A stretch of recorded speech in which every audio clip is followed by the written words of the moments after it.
Selamat malam. Pada hari ini jajaran Polda Jawa Timur beserta Polres Jombang di dalam menerima laporan terkait dengan korban dugaan pelecehan seksual sebanyak 5 orang, termasuk pernyataan Kapolda Jatim Pak Niko ketika kasus dilimpahkan. Beliau mengatakan ada 5 korban.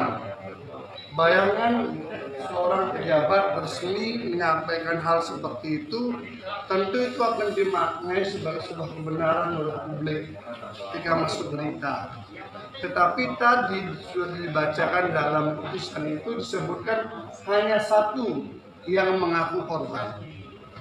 Jadi dari isu belasan santriwati seakan ini sudah bentuk penjahat luar biasa. Pernyataan daripada Kapolda yang kemudian mengatakan 5 korban, ternyata di sini 1 korban yang kemudian didakwakan dalam 2 peristiwa.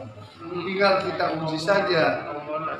1 korban yang mengaku korban itu dengan 2 peristiwa itu, apakah peristiwa itu fakta atau fiktif di sidang, kan begitu. Ukurnya jadi lebih gampang. Jangan nanti kalau masalah begitu, nanti saya antar ke sana. Antar ke Polda nih Mbak Yai? Iya. Kapan Mbak Yai? Itu hari setelah selesai acara ini. Hari ini Mbak? Pelantikan ini. Pelantikan hari. Berarti hari ini diantar ke Polda Mbak Yai? Iya nanti. Mas Begi? Hah? Mas Begi? Iya nanti ya. Enggak usah. Sama. Kalau sampai gini? Sampaikan kepada langsung. kalau lain, kalau baca ini nanti tidak kita semua bisa berjuang bareng. Betul Mbak Yai.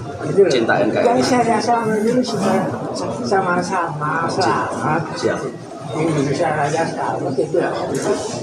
Apalagi yang kita sudah bahkan sekarang ini sudah bangun rumah layak ini untuk kesyukuran kemerdekaan. Harapan kami itu kemarin disampaikan dari Membuka kebenaran, saya kira ini cara yang baik, sehingga terdakwa, saksi, kami, jaksa dan hakim sama-sama mata ketemu mata untuk melihat dari gestur daripada saksi dan sebagainya, sehingga bisa lebih objektif menjadi hasilnya.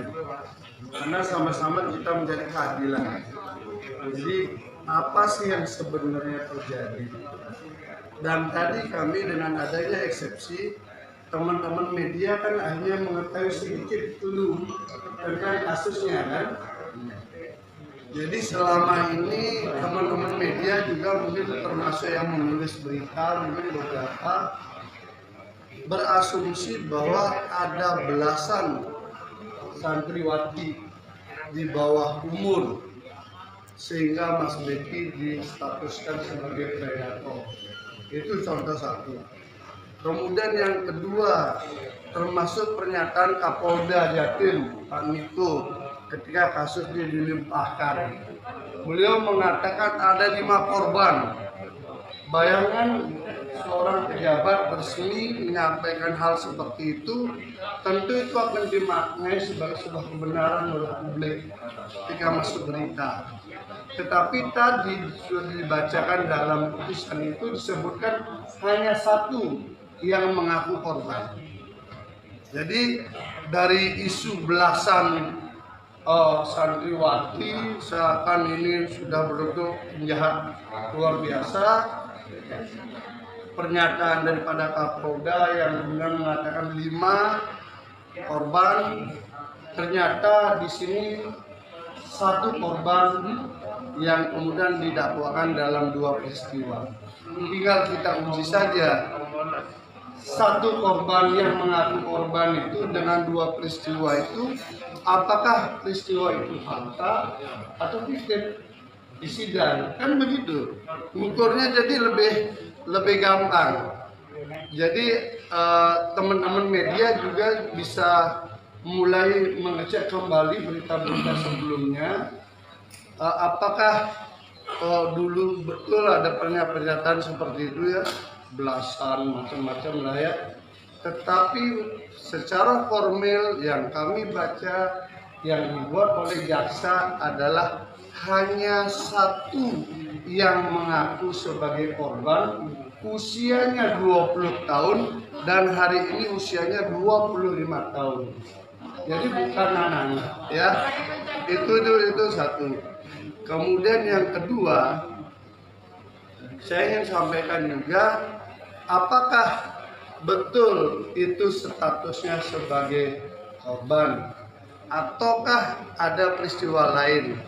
Kami sudah punya alat bukti lain yang mungkin nanti akan kami hadirkan di sidang.